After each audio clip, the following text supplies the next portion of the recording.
Bismillahirrahmanirrahim. Assalamualaikum warahmatullahi wabarakatuh. Hari ini kita masuk ke pertemuan tentang visi fusi. Sebelumnya kita sudah membahas tentang macam-macam partikel sinar ya, yang mengikuti proses ketidakstabilan inti. Jadi inti atom tidak stabil karena proton lebih banyak dari neutron. Proton yang lebih banyak dari neutron menghasilkan gaya elektrostatik yang menimbulkan ketidakstabilan dalam inti dibandingkan dengan ketika neutron lebih banyak dibandingkan dari ketidakstabilan ini akan diikuti dengan proses peluruhan, yaitu peluruhan partikel-partikel sinar yang kita sebut dengan sinar alfa, 2 proton dan 2 neutron, kemudian sinar alfa, sinar beta, sinar gamma, kemudian juga ada pembelahan spontan, ada juga peluruhan neutron saja, dan peluruhan neutron terhambat atau yang diikuti dengan peluruhan beta negatif dulu, baru diikuti dengan neutron. Nah, manfaat-manfaatnya juga kemarin sudah sedikit kita bahas. Sinar-sinar atau radiasi dari radioaktivitas ini bermanfaat di bidang kesehatan, di bidang perminyakan, di bidang pertanian, dan lain sebagainya. Hari ini kita akan fokus ke apa itu reaksi fisi dan fusi.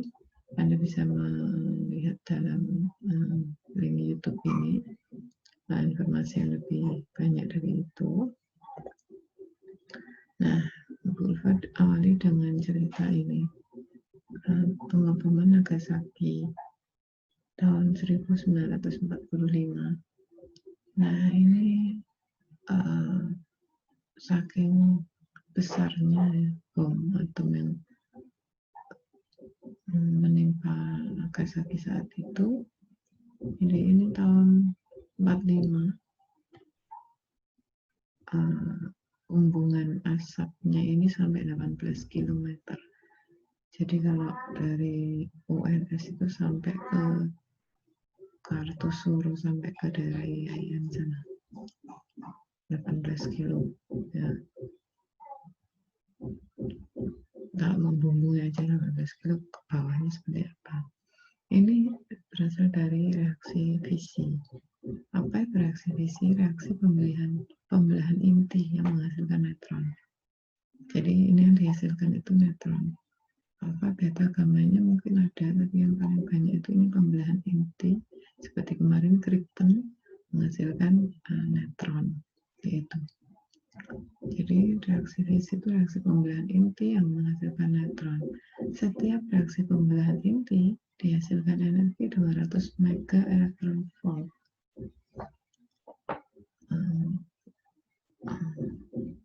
Rumah kita itu untuk menghidupkan lampu 30-an watt itu 10 misalkan, ditambah kulkas 1, mesin cuci 1, ditambah magicom 1 ya, mungkin juga bisa tambah AC, totalnya 900 sampai 1300 watt. 900 sampai 1300 volt voltasenya.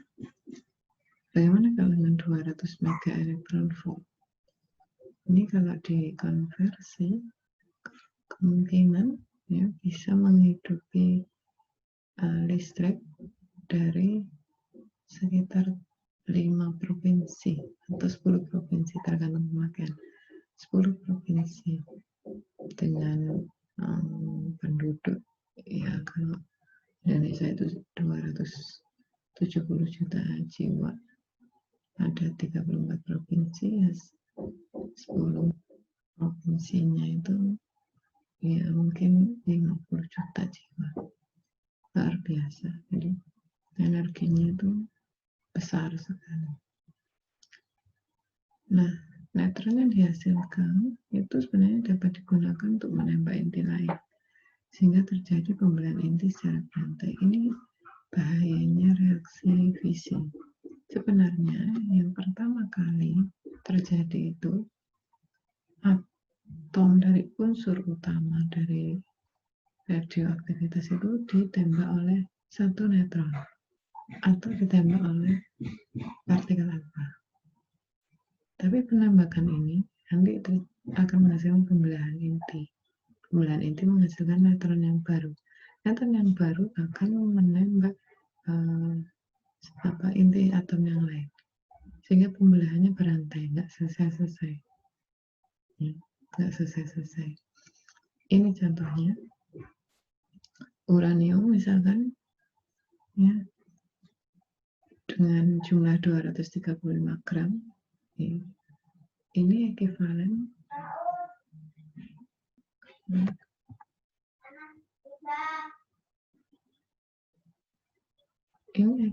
dengan pembakaran sekitar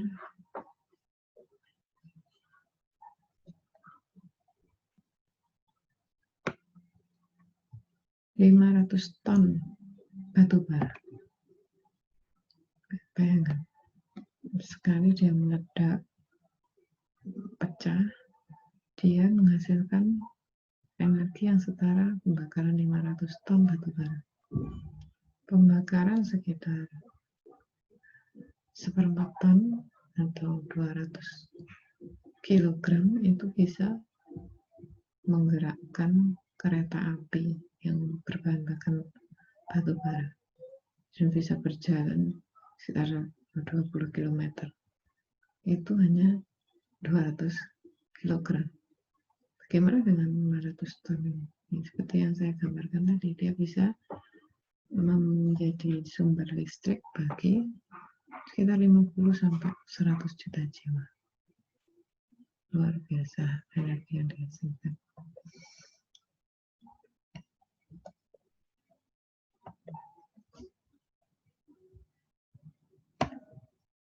Nah, ini reaksi fisi yang terjadi.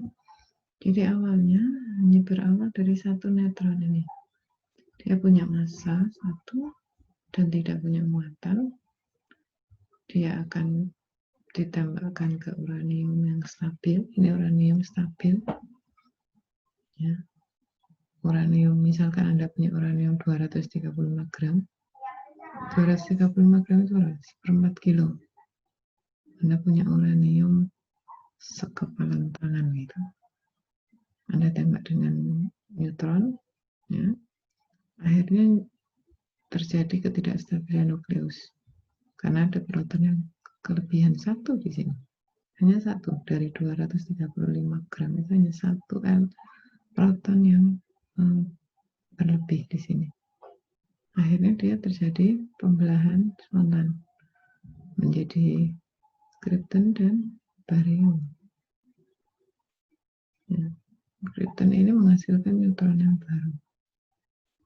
Krypton yang ada di sini ditembak dengan neutron yang baru, membelah lagi dan membelah. Proses pembelahannya ini tidak berhenti sampai tidak ada neutron yang bisa ditembakkan. Dia terus menghasilkan energi. Sehingga reaksi berantai ini energinya tadi cukup besar. Hanya Anda punya uranium sekepalan tangan, Anda bisa menghasilkan energi sekitar 500 ton pembakaran batu bara atau menghasilkan energi listrik setara untuk konsumsi 50 juta penduduk. Itu luar biasa. Kalau digunakan untuk membangkit listrik. Kalau digunakan untuk ngebom, yang hasilnya ini. Jadi bisa melumpuhkan 2 kota, Nagasaki, Hiroshima, itu luluh lantak. Sekitar 140.000 manusia meninggal saat itu juga. Dan efeknya sampai sekarang tanahnya pun masih mengandung beberapa radioaktivitas yang tidak tahu ada di mana karena memang tidak kelihatan. yang terlihatnya nanti ada beberapa penduduk yang sakit, cacat, dan lain sebagainya. Jadi kembali ke sini, reaksi fisi itu nanti terjadi pada sebuah isotop atom yang tidak stabil. Seperti yang saya jelaskan kemarin, inti atom itu akan stabil jika jumlah proton sama dengan neutron atau jumlah proton kurang dari neutron. Karena neutron tidak bermuatan, jadi tidak ada masalah.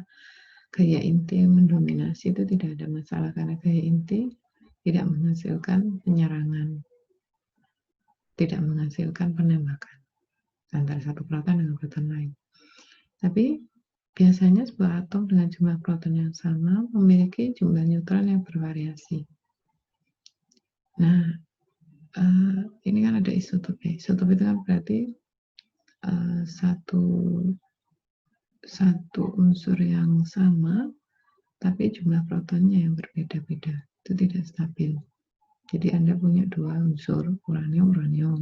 Uranium yang satu stabil, dan uranium yang satunya protonnya lebih banyak. Nah, itu isotop.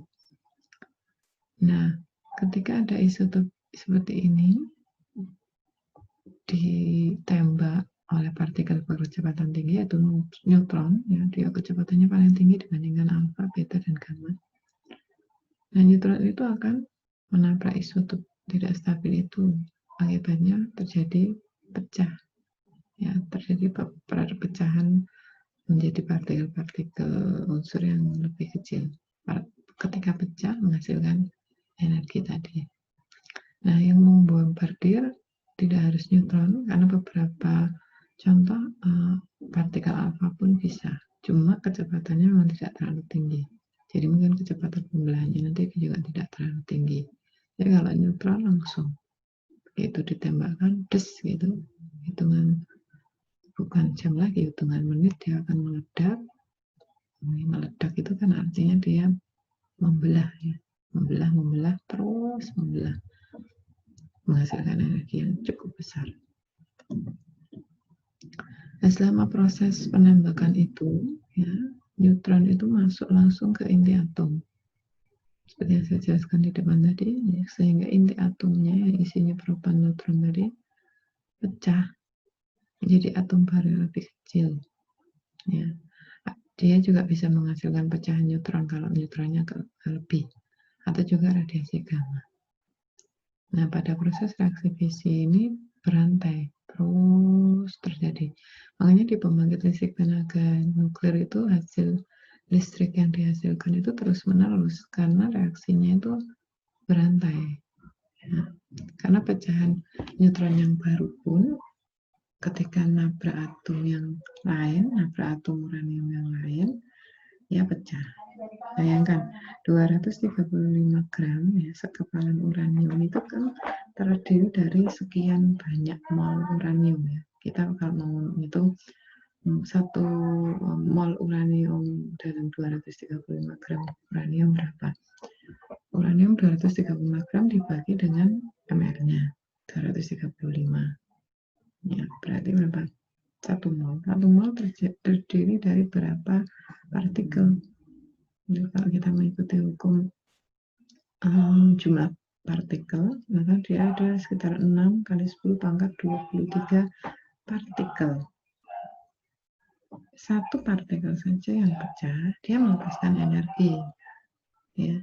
Kemudian satu partikel yang pecah ini menghasilkan partikel proton dan Ba tadi, dan neutron yang baru ini menyerang uranium yang masih stabil. Jadi kalau ada 6 kali 10 pangkat 23 partikel atom uranium, ya berarti nanti ada sekitar yaitu 10 pangkat 23 kali proses pemecahan inti atom. Gitu.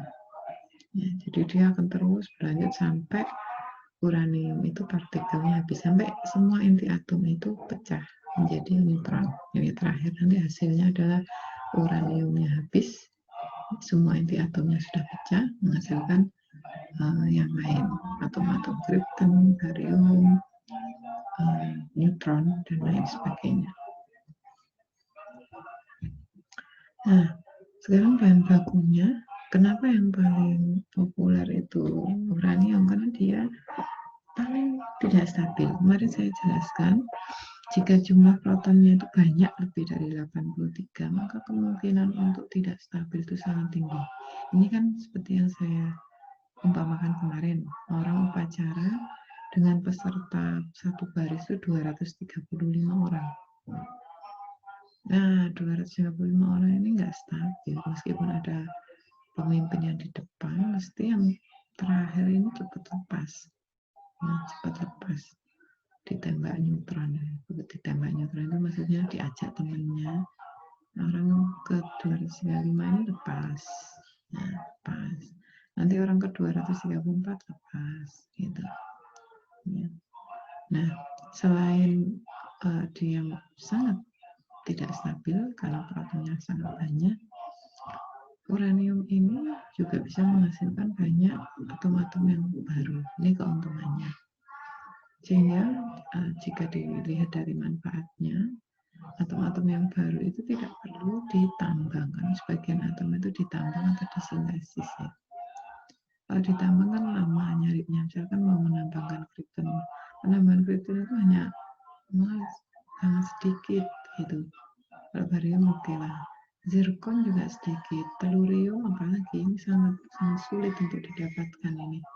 Nah, dari kita menggunakan uranium untuk memproduksi atom-atom yang baru ini ada banyak manfaatnya, mengurangi tenaga, biaya gitu. Zirkon, tellurium, krypton kan manfaatnya cukup besar. Dia juga bisa sebagai pembangkit listrik.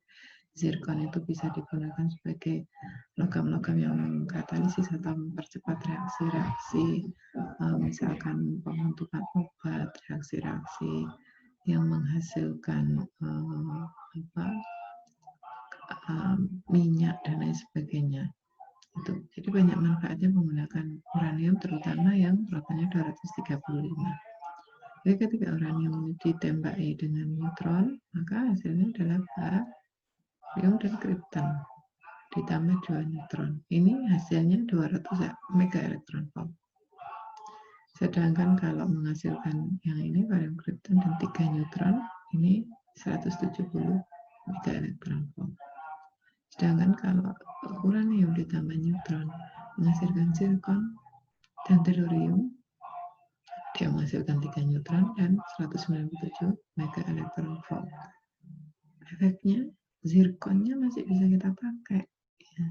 Telluriumnya masih bisa kita pakai, gitu.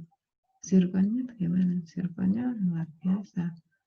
Kita pakai untuk mengkatalisis bahan bakar minyak, misalkan minyak mentah di bawah, kita katalisis, ya, kita rengkah atau kita pecah-pecah dengan bantuan katalis zirkon, dia nanti menjadi bensin sekian ribu liter, dia menjadi aftur sekian ribu liter.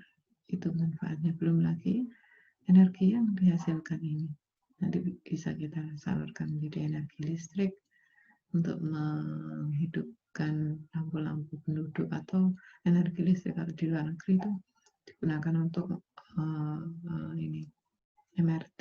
Jadi kereta-kereta bawah tanah itu sudah nggak pakai listrik biasa, tapi dia menggunakan listrik yang dihasilkan dari pembelahan inti atom rata-rata uranium. Karena ya gampang ya, tinggal mecah seperempat kilo dari uranium nanti menghasilkan energi yang cukup besar.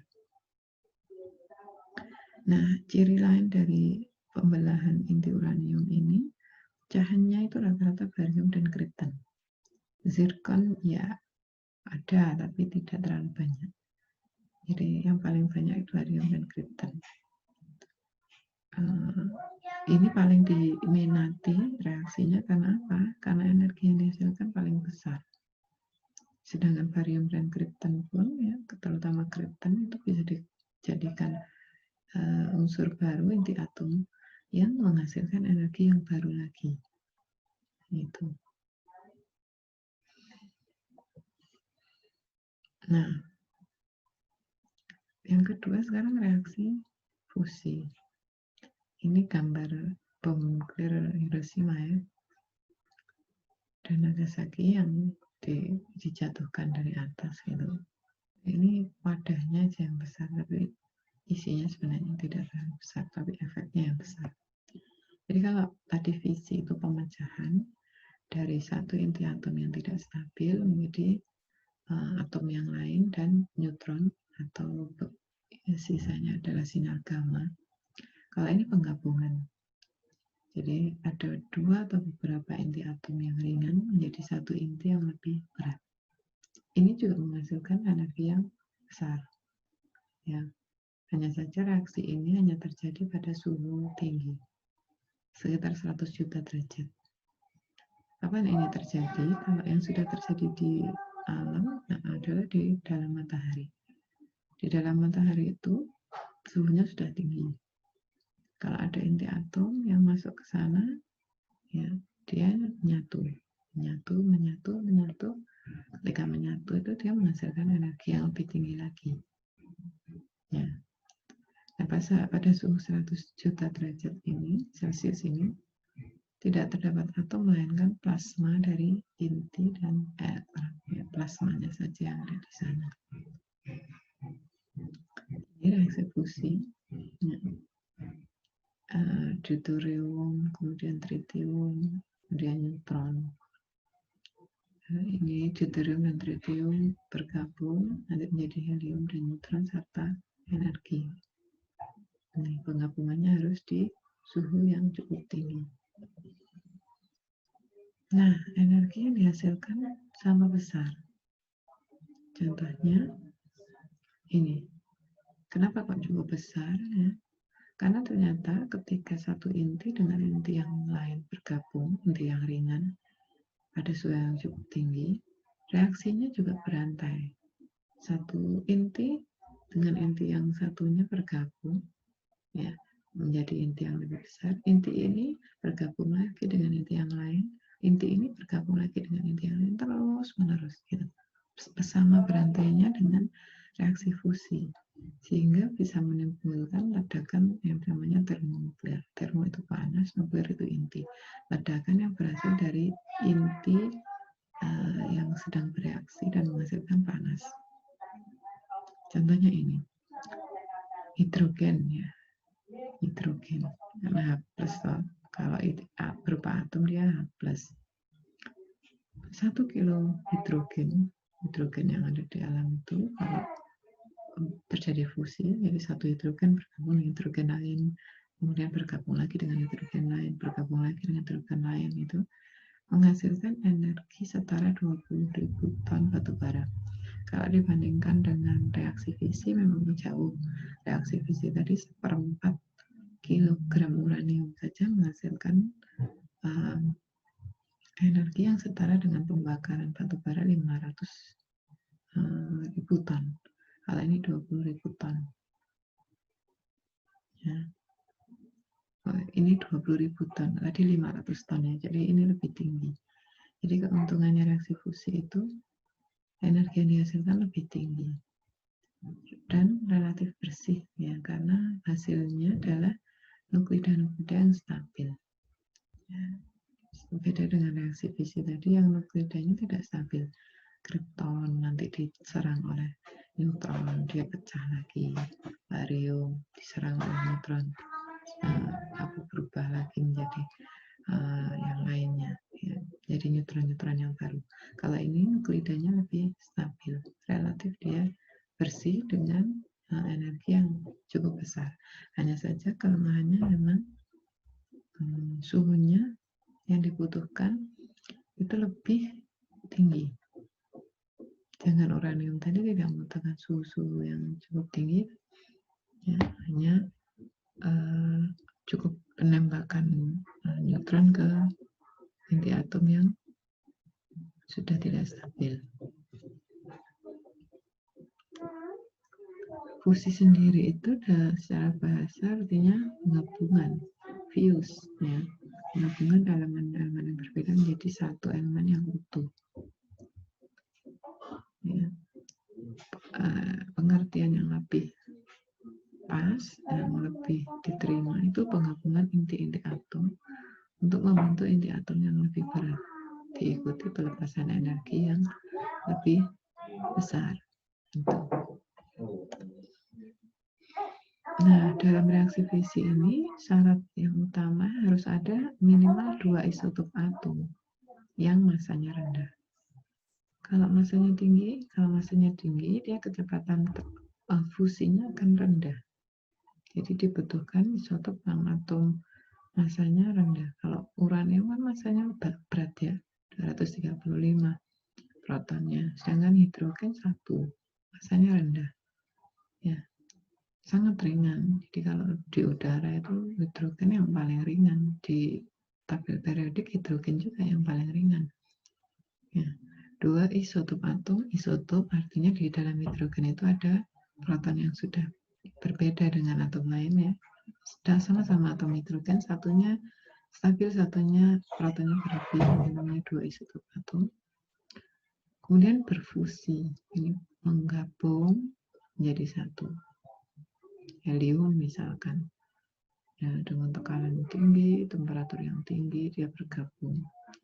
Nah, ini saya mau mencontohkan reaksi fusi dalam matahari.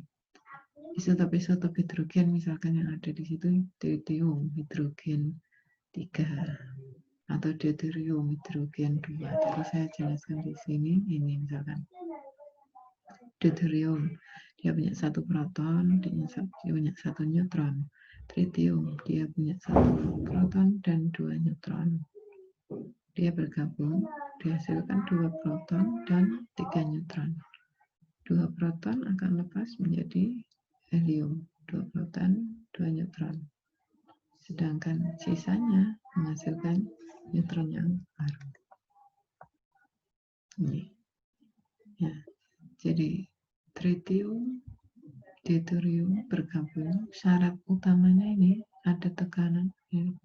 Hidrogen-hidrogen itu ditempatkan di tempat tabung yang sangat kedap dan kuat, ditekan, ya, tekanannya mungkin 10, 20, 30 atm dan temperaturnya tadi minimal 100 juta derajat ya.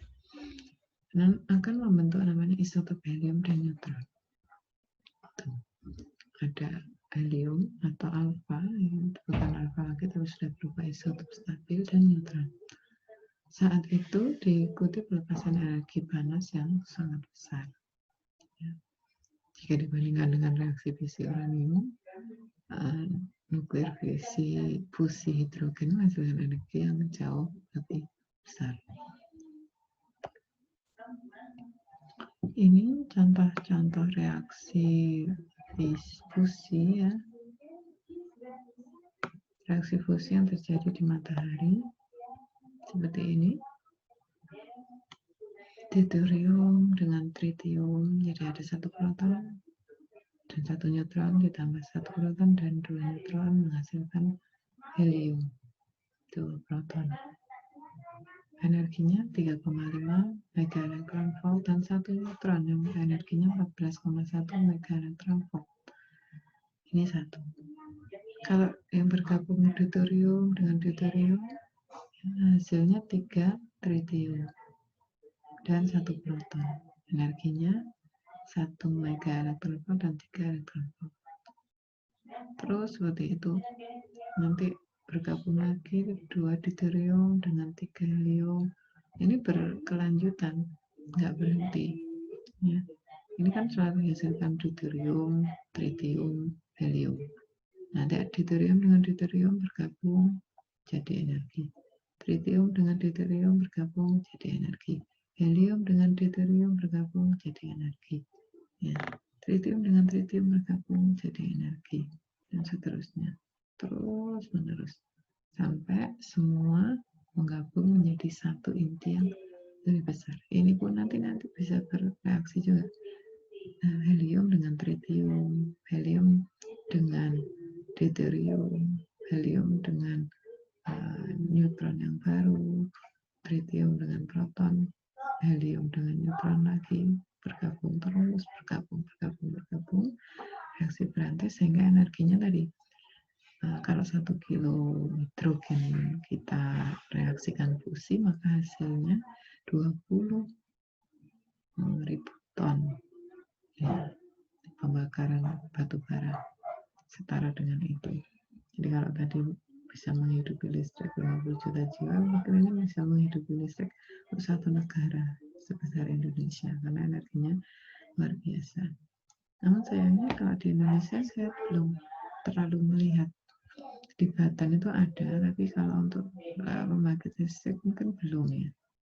Mau riset-riset kecil ada, tapi kalau pembangkit listrik yang benar-benar advance misalkan seperti di Jepang atau negara-negara Eropa itu belum, karena mungkin teknologinya belum sampai atau sudah sampai tapi masih belum siap infrastrukturnya, alat-alatnya, keamanannya, dan seterusnya, tapi tetap diteliti ya. Di Batam saya yang spontan saya sudah ada itu diteliti terus gitu untuk hal-hal yang kecil-kecil dulu. Nah kemudian apa yang bisa kita simpulkan ya?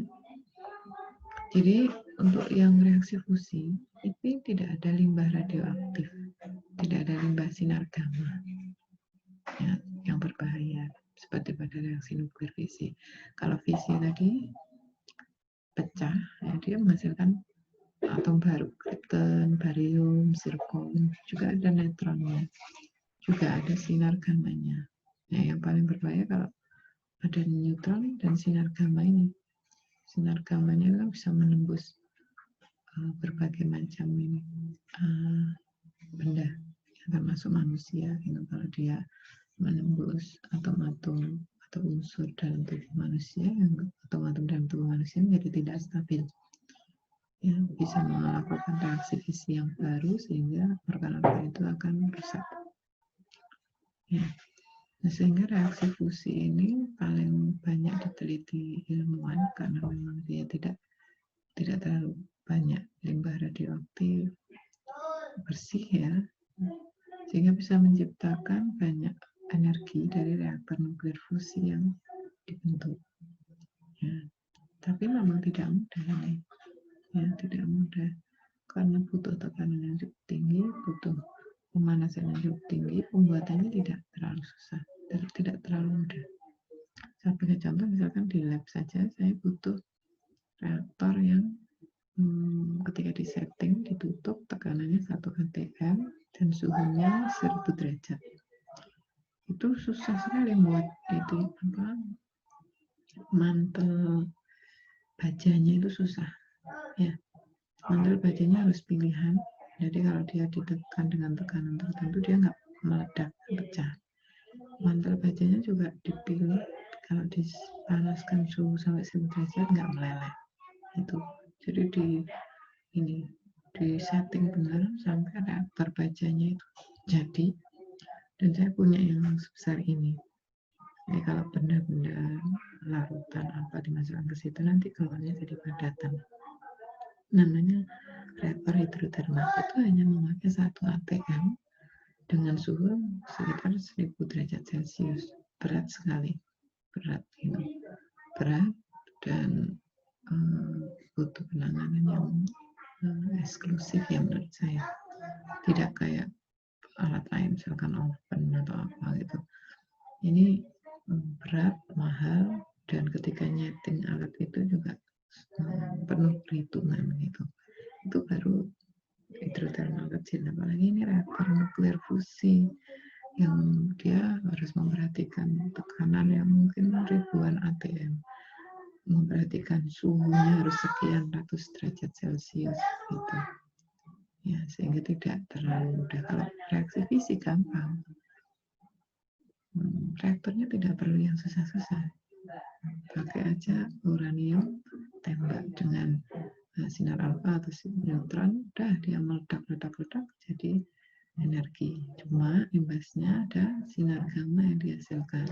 Sinar gammanya berbahaya bagi sekitar kan dia nembusnya. Semua benda dia tembus. Semua benda dia tembus kecuali baja yang sangat tebal. Nah, radiusnya dia kiloan meter.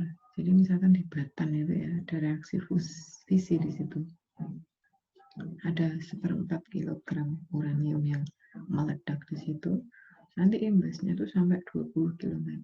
Jadi sinar gamma yang dihasilkan itu bisa menembus benda-benda yang dia lalui sepanjang sampai 20-30 km dari inti atom, dari inti peledakan atom yang pertama.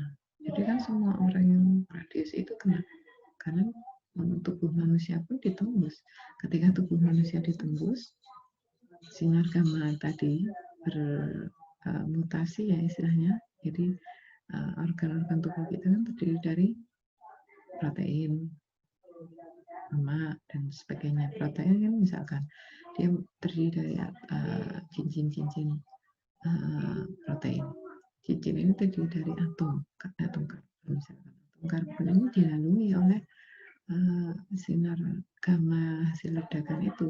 Atom karbonnya hanya bermutasi, protonnya menjadi lebih banyak daripada neutron, sehingga ada istilahnya sel-sel yang bermutasi. Sel-sel yang harusnya fungsinya adalah membentuk protein, dia nggak jadi membentuk protein, tapi membentuk sel yang baru, sel kanker misalkan. Itu dari hasil mutasi sel. Itu yang dikhawatirkan, karena kalau dalam pengetahuan itu keamanan manusia dan makhluk hidup itu paling utama dan yang utama. Ya, masalah energi yang dihasilkan itu yang kedua dan seterusnya. Tapi yang pertama itu keamanan manusianya. Itu manusianya harus aman dulu. Karena memang manusia itu yang paling mulia ya. Yang paling mulia. Jadi tidak boleh suatu reaksi apapun merugikan keselamatan manusia. Itu kode etik dalam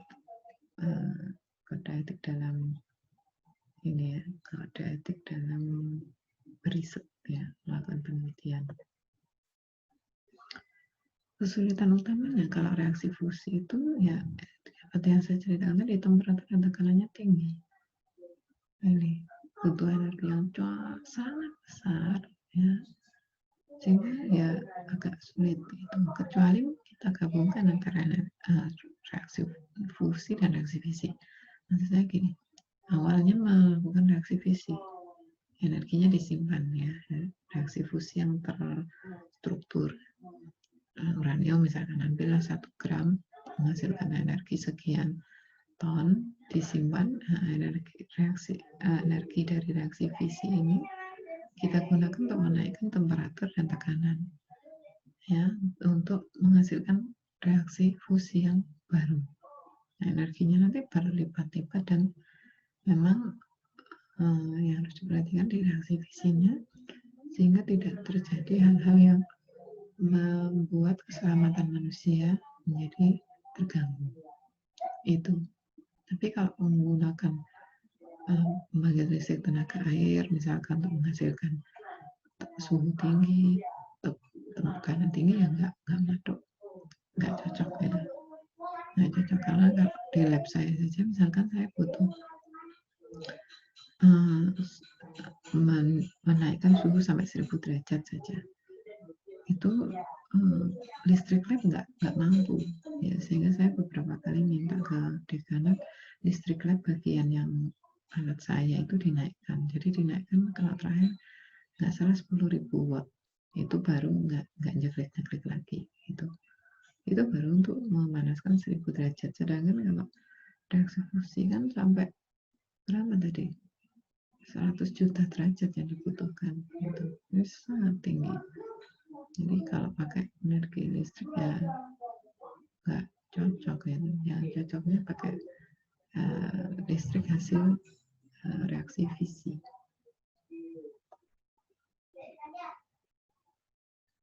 Nah, kesimpulan berikutnya, fisi dan fusi itu sama-sama menghasilkan energi.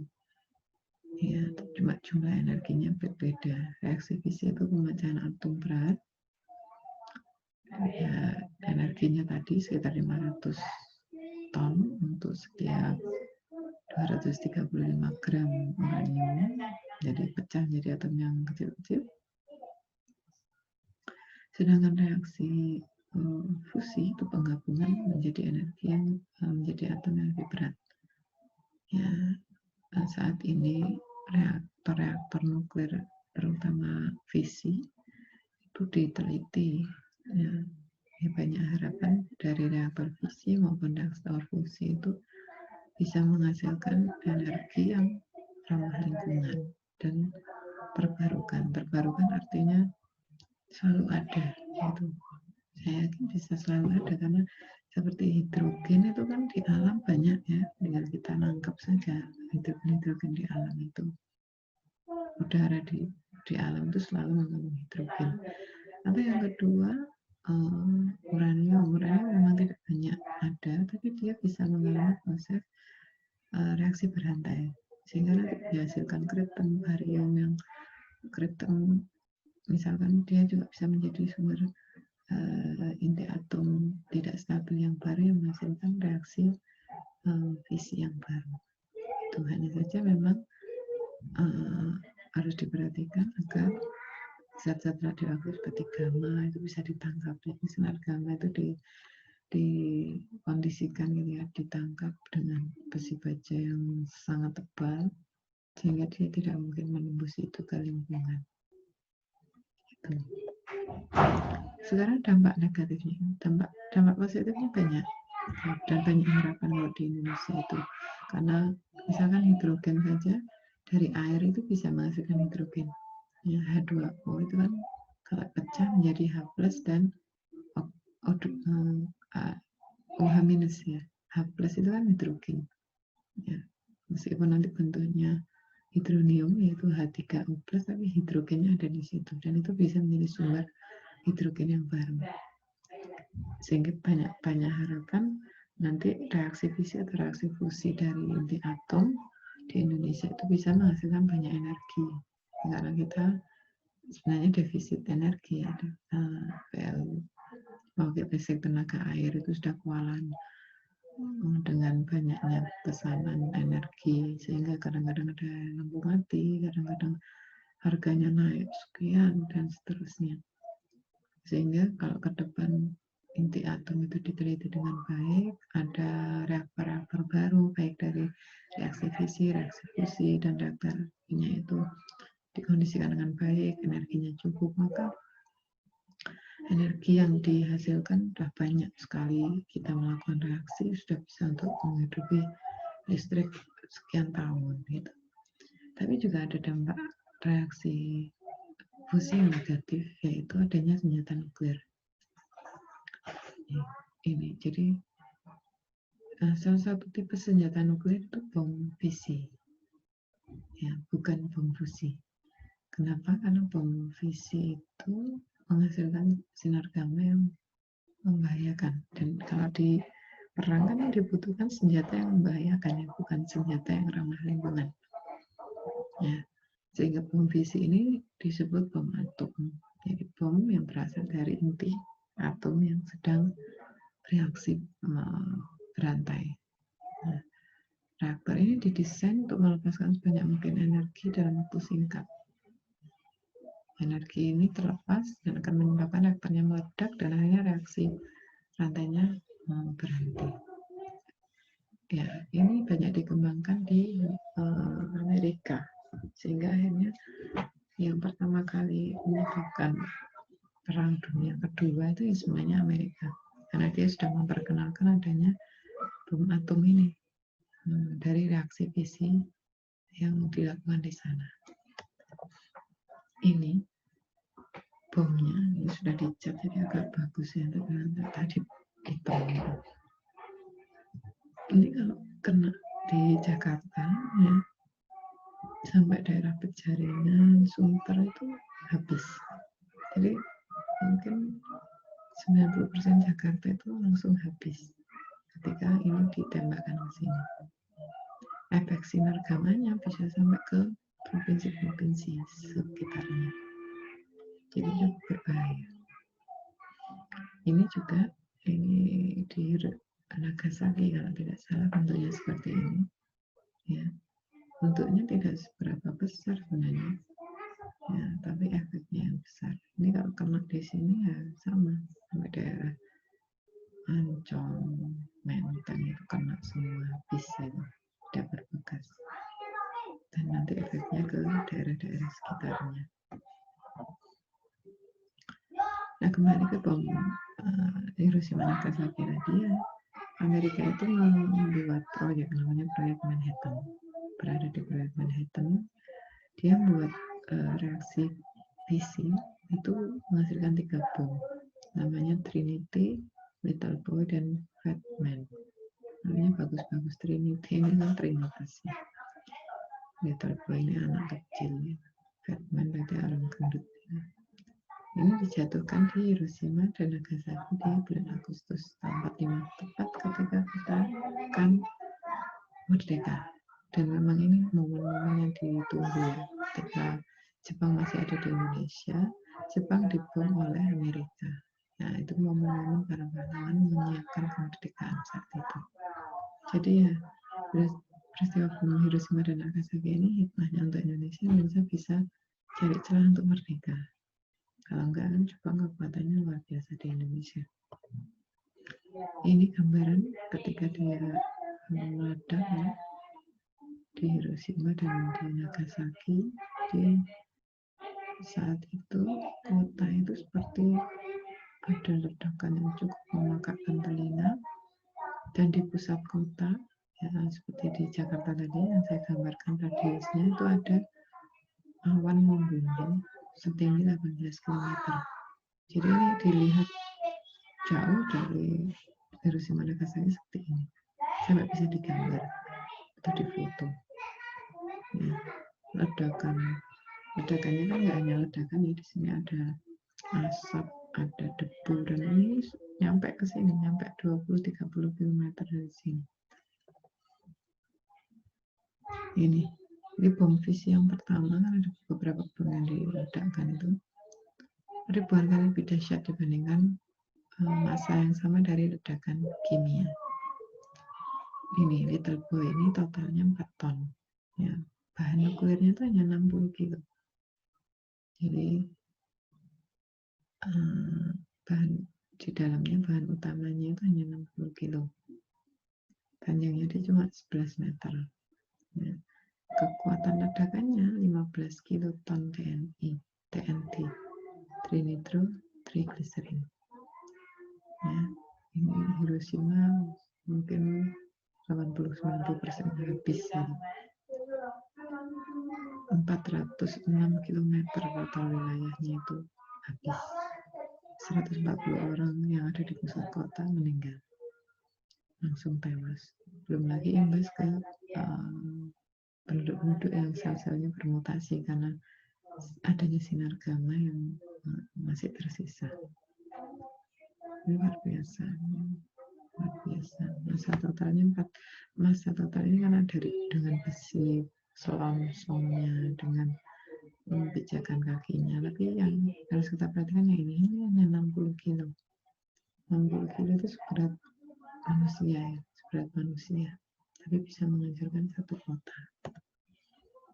Nah, senjata nuklir modern di dalamnya termasuk fusi termonuklir sebanyak 1 fase fusi atau lebih, memiliki energi ratusan kali dari bom atom yang pertama. Ini sebuah bom hulu ledak mesin modern yang punya massa 1/4 dari Little Boy, itu energinya 475. Ini kehancurannya 10 kali dari luas Hiroshima. Ya, jadi ini yang menggunakan fusi. Ya, menggunakan fusi. Kalau tadi fisi saja, ini menggunakan fusi. Fusi dengan massa yang 1/8-nya dari bom atom fisi. Lebih hebat lagi. Jadi kalau tadi fusi itu diharapkan dapat menjadi energi, penghasil energi yang ramah lingkungan. Kalau digunakan untuk hal-hal yang tidak baik juga bisa juga gitu. Ya, tadi ini dibutuhkan 60 kilo. Kalau 1/8-nya berapa? Sekitar 10 kilo ya. Nggak sampai 8 kilo lah. 8 kiloan hasilnya 475.000 ton TNT, sama dengan energinya itu. dan menghasilkan 10 kali kota. Jadi nggak hanya Jakarta yang hancur, mungkin Jawa Barat ya, Jawa Tengah itu kena semua, habis. Hancur artinya habis, bukan terimbas. Kalau terimbas masih agak ringan. Oke, itu akhir dari pembicaraan kita. Jadi reaksi yang mengikuti reaksi inti itu ada dua, reaksi fisi dan reaksi fusi. Reaksi fisi itu reaksi pembelahan dari inti atom yang tidak stabil. Dia akan menghasilkan neutron, atom baru, dan kemudian sinar gamma yang berbahaya. Energi yang dihasilkan kalau dari seperempat kilo unsur yang punya sifat radioaktif, dia bisa menghasilkan setara pembakaran 500 ton batu bara. Tapi yang kedua, reaksi fusi, penggabungan inti-inti atom yang ringan seperti hidrogen dengan hidrogen, dia menghasilkan helium dan neutron setara energi. Energinya lebih banyak lagi, yaitu 20.000. 4 kali sampai 5 kali lipat lebih besar daripada hasil energi reaksi fisi. Dampaknya kalau mau digunakan untuk yang kebaikan, maka salah satu contohnya pembangkit listrik tenaga nuklir, misalkan PLTN, itu menghasilkan energi listrik yang cukup besar dengan reaksi yang cukup sederhana. Untuk reaksi fisi, untuk reaksi fusi dibutuhkan reaktor yang lebih complicated, lebih rumit, karena dalam reaksi fusi itu dibutuhkan tekanan yang sangat tinggi dan suhu atau temperatur yang cukup tinggi, di atas 10.000 sampai 50.000 derajat Celcius, itu minimal 100 juta derajat Celcius tadi kalau di dalam matahari. Untuk penggunaannya untuk macam-macam, pembangkit listrik tenaga nuklir bisa, untuk pengembangan varietas tanaman bisa, untuk kesehatan bisa, tapi untuk sesuatu yang negatif pun bisa, karena atom pun itu dihasilkan dari reaksi fisi dan fusi yang menghasilkan banyak korban manusia. Oke, sebagai tugas, silakan mencari 3 saja jurnal internasional terkait dengan reaksi fusi dan reaksi fisi. Jadi ini karakternya apa? Ya, reaksi fusi misalkan contoh materialnya apa yang digunakan. Reaksi fisi misalkan uranium 235. Kelemahannya apa? Kelebihannya apa? Manfaatnya apa? Terus referensinya dari mana? Referensinya nanti Anda tuliskan di bawah total. Ya, Anda belajar reaksi-reaksi fusi dan fisi yang lebih banyak manfaat. Kalau tadi saya berikan contoh hanya sekilas, akan nanti dicari di jurnal yang membahas radioaktivitas dalam menggunakan unsur-unsur yang mungkin tidak kita bahas dan manfaatnya banyak. Itu mungkin penjelasan reaksi fisi fusi hari ini. Kita break sejenak, nanti silakan kalau ada diskusi. Saya melihat chat, mungkin ada yang bertanya. Kita break sebentar, nanti kita lanjutkan dengan tanya jawab. Kalau tidak ada, kita lanjutkan dengan mengerjakan tugas di Google Classroom dengan soal tadi ya. Akhir dulu. Assalamualaikum warahmatullahi wabarakatuh.